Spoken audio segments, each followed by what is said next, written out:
Le meurtre de Sarah Halimi a plongé toute la communauté juive en émoi. De longs mois se sont écoulés sans réponse. Lors de la commémoration de la rafle du Veldiv cet été, Emmanuel Macron a alors lui-même demandé à ce que le caractère antisémite du meurtre soit retenu. Malgré les dénégations du meurtrier, la justice doit faire désormais toute la clarté sur la mort de Sarah Halimi.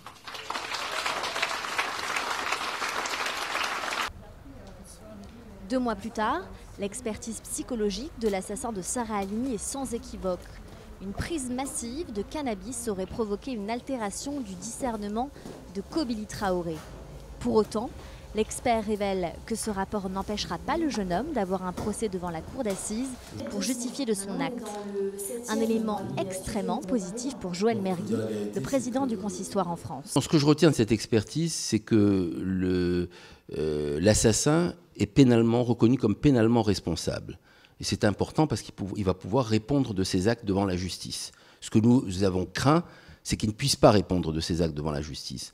Maintenant, il faut qu'on arrête de trouver des circonstances atténuantes aux antisémites. Ce n'est pas une bouffée délirante ou de la drogue qui a fait qu'il a commis son acte, ce n'est pas une bouffée délirante ou de la drogue qui ont fait qu'il ait choisi sa victime, qu'il connaissait comme juive.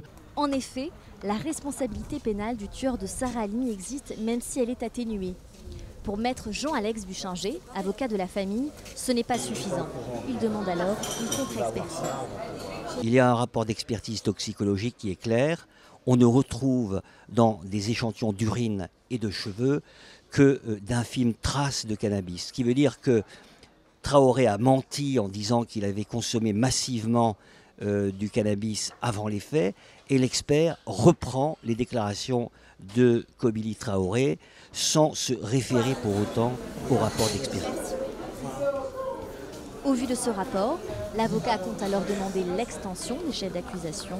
Le procès n'aura pas lieu avant 2019.